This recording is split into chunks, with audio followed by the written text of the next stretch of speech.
Hello, BookTube. It's Monday, and that means we are resuming our read-through of Christopher Hitchens' book, God is Not Great.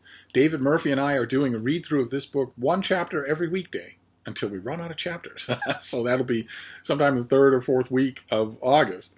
And we've decided to give you the weekends off from a constant barrage of Hitchens and us. So today, we are on chapter 6 of the book, which is called Arguments from Design, and which tackles at its heart, anyway, like all the other chapters that have come before it, it wanders and is sloppy and is slipshod, and in it, Hitchens quite often just gets lost in his own digressions, so that you get down into the bowels of a third or fourth paragraph on one subject and wonder, A, what am I doing here? And B, what on earth does this have to do with the alleged subject of the chapter?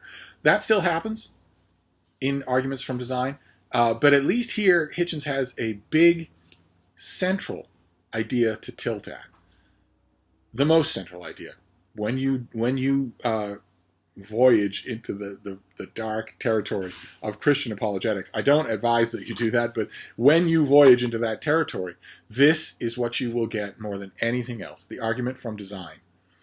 That if you just look around you, you see your reason tells you that there had to be a creator. Now, as Hitchens himself pointed out, ad nauseum on all sorts of lecture tours, Christian apologists seem to think that if they get you to admit that, they have won. When actually, if they get you to admit that, there's still an impossible chasm between that kind of admission and a specific God, or any specific pantheon. It might be possible, maybe, for some earlier primitive people to look at the universe around them and say, well, this can't have happened without a creator. But it absolutely isn't possible for someone to look at all of that stuff and say, well, this definitely had a creator, and that creator was Lord Vishnu. Details do not come into the picture. But the point that people who have been pushing back against this, it's not actually an argument, it's just an assertion, but the people who have been pushing back from it for thousands of years have said that you can't even get that far. that the argument from design falls apart at every level, at every turn. The current brand of extremely stupid Christian apologist con men, people like Ray Comfort, will always repeat the same things. They will get up at a podium and they will say, a picture has a painter. An airplane has an engineering crew. Nothing that was ever made without a maker. And that is insane. That is a really dumb way to look at the world. And it refutes itself on every level, of course. The materials that a plane or a painting are made out of were not made. but the argument achieved what is probably its most memorable and basic format in the argument of the watchmaker, William Paley's argument of the watchmaker, which is a favorite thing to be trotted out in one form or another by Christian apologists and creationists, even to this day in 2019, which is that you're walking along a beach and you come across a watch, let's say. Let's say you're a primitive who's never seen a watch before, and you hold it up. You might not know that it's a watch, and you don't know what any of the gears inside it are, but you know that it's man-made. You know that it's not the same thing as the rocks and the sand and the water. And therefore, the hand of a creator in the universe is self-evident. And there are all sorts of obvious mistakes in Paley's analogy that is repeated so often without being examined by the religious. And that is, first of all, what is to differentiate that watch from the sand or the rocks or the waves? That they look simple? Well, the more you know about them, the less simple they are. So if we're dealing with it solely on the level of whether or not you recognize the gears of a watch, then what does that say about your own ignorance? And what will be revealed about your own ignorance in 20 years or 200 years?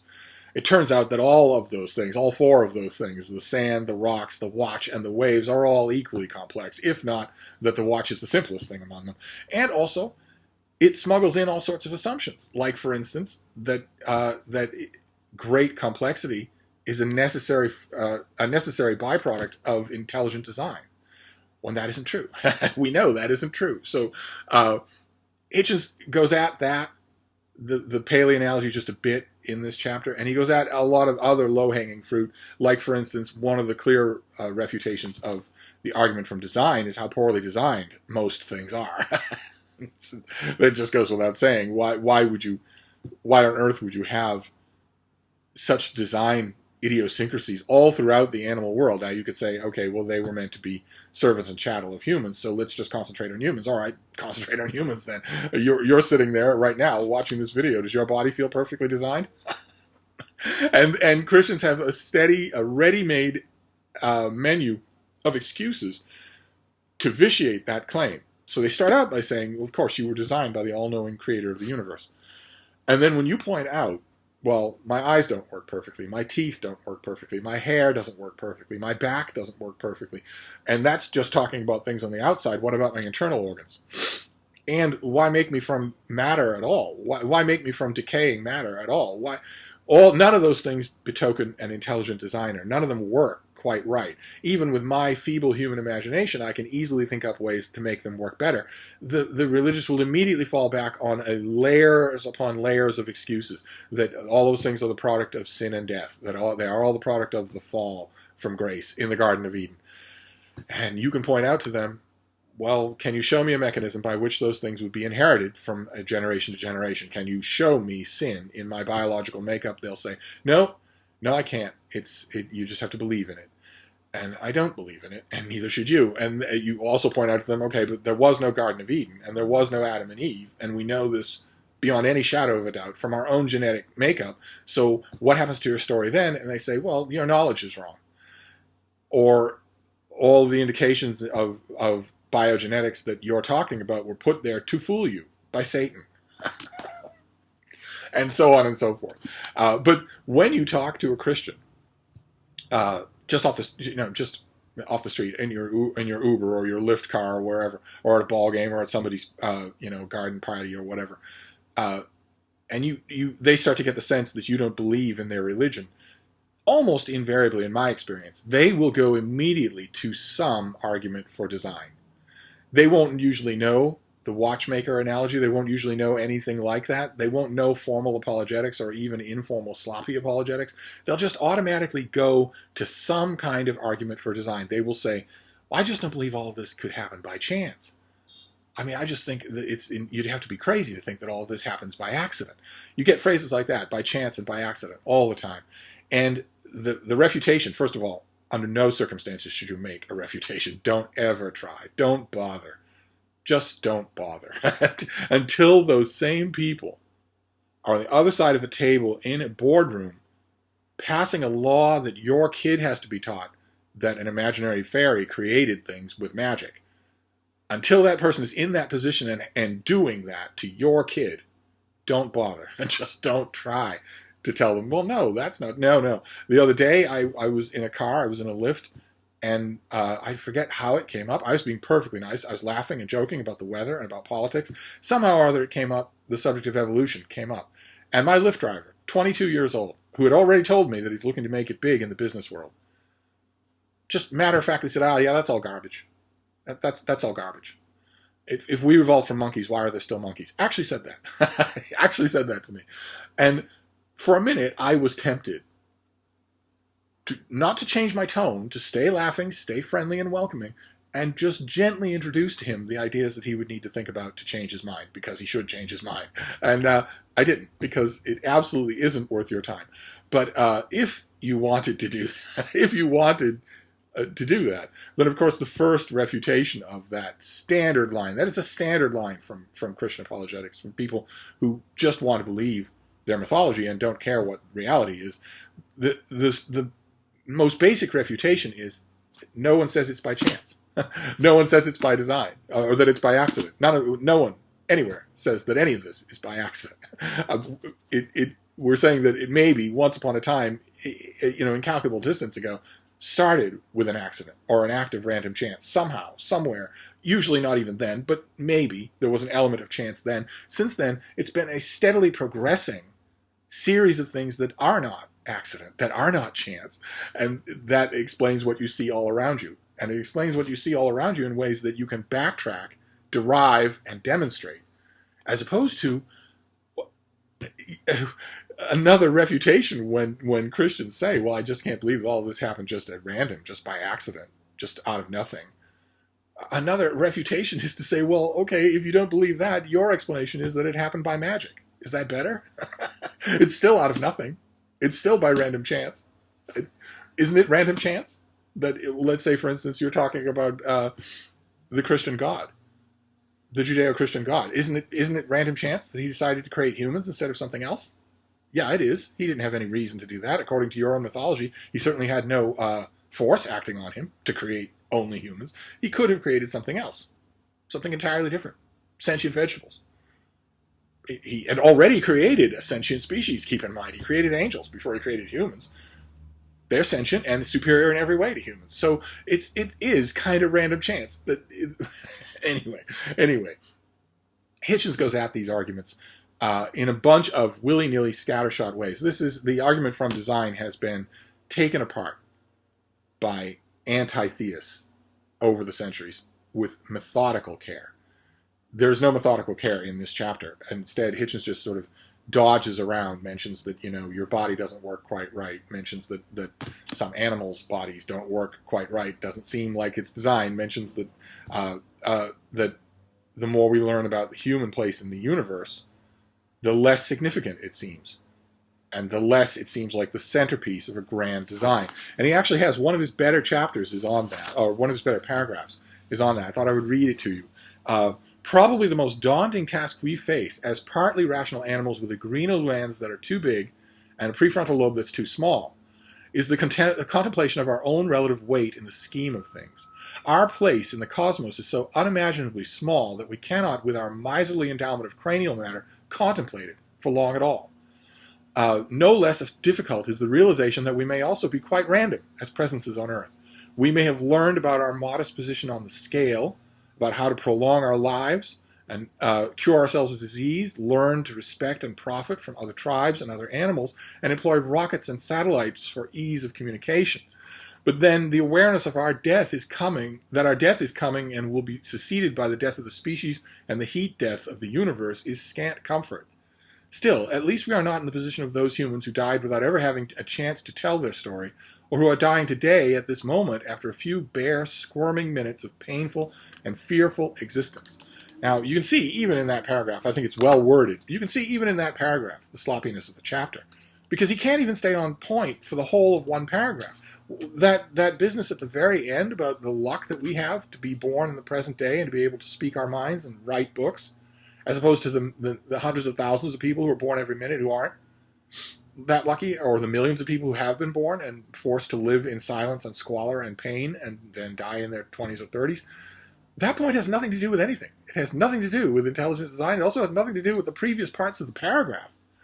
And the previous parts of the paragraph, they speak to man's insignificance in the grand scheme of things. We are one planet circling one relatively ordinary star. We are far, far away from the center of our galaxy. There are millions of other stars, billions of other solar systems. We're discovering more and more Earth-type planets all the time, which Hitchens didn't know when he wrote this book. I don't think any of the exoplanets had been discovered when he wrote God is Not Great.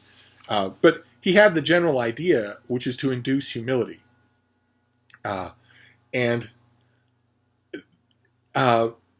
There are two things wrong with that. One is it's a little scientifically uninformed. Yes, we are one insignificant planet orbiting one relatively normal star in one backwater portion of one ordinary galaxy. But as far as we know, we're the only life anywhere in the universe. Well, actually, that isn't technically true anymore, since an Israeli moon probe just recently accidentally dumped a bunch of Earth organisms on the moon. And they're extremophiles, so they may find a way to live in lunar soil. I'm going to try to forget that ever happened. I'm just going to blot it out. But in terms of the glorious panoply of life, on Earth, life in every corner of Earth, life everywhere in an infinite variety. As far as that's concerned, there's nothing like that we know of anywhere in the universe. Now, that could be just a reflection on the limits of our knowledge. It probably is. But it refutes part of Hitchens' point in that paragraph. We are not insignificant. We are the only place for life. And as far as, because that first part is true, it follows that the second part is true, that humans are the only self-regarding technological life anywhere in the universe. As far as we know, we've never encountered anything else even remotely close. There's plenty of other intelligent life on Earth, but most of them aren't self-regarding, and none of them are technological. So, the religious apologists could look at a paragraph like that in Hitchens and say, well, he's not taking that into account at all, and feel good about it. Feel good for man's unique position. Keep in mind, it still doesn't get you Lord Vishnu. Nothing gets you Lord Vishnu. Nothing does. You cannot go from, this doesn't look right, it looks like these biological processes were started by an intelligent designer.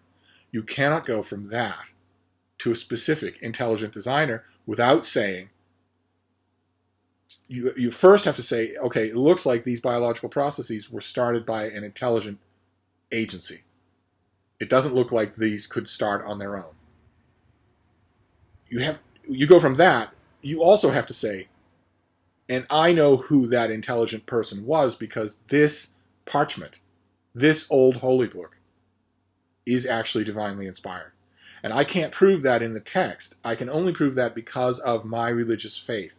I know for sure that it is because I have been inspired to believe that. I believe it despite the text because the text shows that it was composed and corrected and copied by humans over centuries. We can see the errors, we can date the historical references, we know that these documents were written by humans. And that they were copied by humans, we know that as well because we can find the copies and we can trace the mistakes. And you can too. This is objectively undeniable. There is no way to look at this parchment, this document that you revere, and say that it was created by something that was perfect. Its mistakes are in it. The mistakes are in it. They've been transmitted along with all the rest of it. So when you look at that parchment and say, this is inspired by God, what you are actually saying is, the voice that I hear in my head is more reliable than the voices that anybody else hears in their head. I'm telling you to believe in the voice that I hear in my head. You can't say, believe in this document, because the document is a manifestly human thing. Instead, what you're really saying is two things. One, it doesn't look like these biological processes could have started by natural means. And two, I know which non-natural means started them because of the reliability of the voice I hear in my head. And even if the first one is true, and I don't believe that for a minute, I think it becomes more and more obvious with every year that no supernatural agency was ever required anywhere in the history of the universe, all the way down to the very beginning. Even if I grant, though, that the first part is true, that something needed to monkey with something, I don't in any way believe the second part, and I'm not going to trust the voice you hear in your head to be more reliable than the voice that your neighbor hears in his head, or that the Westboro Baptist Church believers hear in their heads. I'm not going to trust anybody's voice that they hear in their head. But it wasn't just the uniqueness of humans on Earth, of life on Earth, that believers could go to in a paragraph like that from Hitchens and say, well, this is the obvious weak spot. It isn't just that. The arguments from design actually got more meta about 40 or 45 years ago with the appearance of a book that I actually do. If the subject is of interest to you, I actually do recommend that you hunt down a copy and read it. It is not easy going, but it is beautifully written. It's just mighty complex. It's by Barrow and Tipler, and it's the Anthropic Cosmological Principle, which came out, in 1970? Something like that. 1986. This came out in 1986. And Hitchens really doesn't make much of it because I don't believe that he was really capable. He was very comfortable talking, very comfortable hanging out, very comfortable banging off columns now and then. But despite the appearance that his worshippers love to look at for the tall stacks of books in his apartment, I don't believe that he was much for sitting down and actually ensconcing himself with a long book. I don't think he was, especially not in the last 20 years of his life. So I don't think he would make much use of the anthropic cosmological principle, but believers do. Believers go straight to this book. It is almost a Bible for them. The authors put forward in this book, it's a very complex argument that has been boiled down to deceiving simplicity by people who want to use it for one reason or another.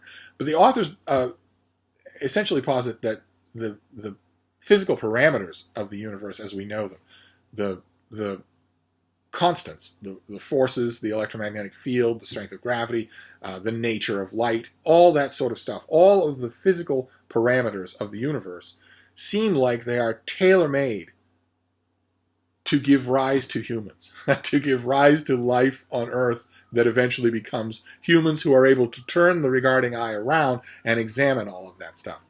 And Barrow and Tipler point to the cosmic background radiation and the gravity constants that cause planets to form or suns to coagulate or whatnot. And they make the point in their book that if any of those things were off by even the smallest fraction of a degree, human life would not be here.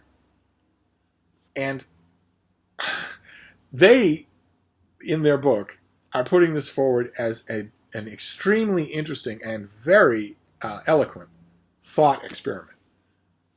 Look at these constants, these parameters, and look at them in connection with life. Isn't this, that, and the other thing interesting? They don't really put forward any of this stuff as a creationist argument. But creationists have taken the book, simplified it, boiled its fat off, and run with it to say that obviously this means that the universe was created for humans. And that also, as an argument, doesn't work at all. The same biological constants, the same physics that lead you to that conclusion also leads you to that conclusion about viruses, who are by far the most dominant form of existence, of protein existence on Earth. They aren't even alive. And they're much superior and have the whip hand over everything that does live. And if you change those background parameters of the universe, they wouldn't either be here. So there's no way for you to pinpoint it to humans unless you're a human and you feel like being solipsistic. Unless you feel like saying the universe is here for me, then there's no way that you can do it. Especially since the human species that are humans, Homo sapiens sapiens, eliminated, that they wiped out, our species of human. You say that now and people say, what do you mean, our species of human? You're talking white people? No, I mean that just like there are many species of apes, many species of monkeys, many species of seal and rhino, there were also many species of humans sharing the planet and living alongside each other. Each one different from the others. Each one a separate species. And humans, modern humans, Homo sapiens sapiens, are the only species of human left on Earth because they committed genocide multiple times. They eliminated all the other species of human. But all those other species of human, before they were eliminated, evolved, thrived, spread all over Eurasia, were successful, lived for millions of years, hunted, developed culture, developed weapons, language, art. If you were going to subscribe to Barrow and Tipler and say that the constants of the universe were obviously designed to give rise to humans, well, then what about all those other human species? They were here as well. The only reason they're not here is because humans are killers, because humans are genocidal maniacs. So, was that also part of the design? Also, not needless to say, as Hitchens himself used to point out in many speeches all over the country, most of Earth can't be inhabited by humans. Just Earth.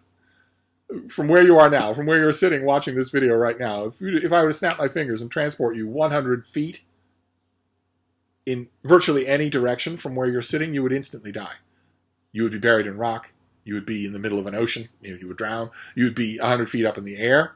And once the transport was over, you would fall and die because you can't fly and you can't float. And that's to say nothing of, that's just Earth. Most of Earth is not inhabitable by humans. But then you go even to our solar system. Our solar system has some very Earth-like places. A truly alien species would not see much of a distinction between Mars and Venus and Earth. But a human would die instantly on the surface of Venus. A human would die instantly on the surface of Mars. A human would die instantly on the surface of Mercury, and so on and so forth, all the way down the line. This solar system is full of life-friendly biomes. Whether or not life actually developed there, Venus, the equatorial regions of Mars, most of the moons of Jupiter and Saturn are life-friendly. Some form of life could live there, but none does. And humans certainly couldn't. So the point I'm trying to make is that this solar system is a hospitable place, relatively speaking. And yet, humans can only live on one tiny part of one planet in that solar system. And everywhere else is a boiling cauldron of lethal radiation that would kill humans instantly, anywhere they were, unless they were extensively protected. So how you can say that the universal parameters, that the physical parameters of the universe somehow reflect that humans should be here, I don't know. I have no idea. But that is the anthropic cosmological principle and Paley's watchmaker are at the heart of this chapter, the argument from design. And Hitchens doesn't deal with many of those arguments. There are lots of new atheists who deal with them a lot better. Hitchens really was, the very first generation of such. But that is going to wrap up this chapter on arguments for design. And then we move on tomorrow to chapter 7. And chapter 7 starts a brace of chapters in which Hitchens moves on to, if not material, at least an activity that is much more suited to him, which is literary criticism.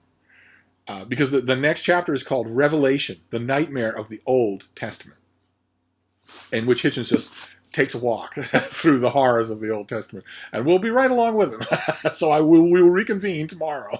Thank you, Book 2.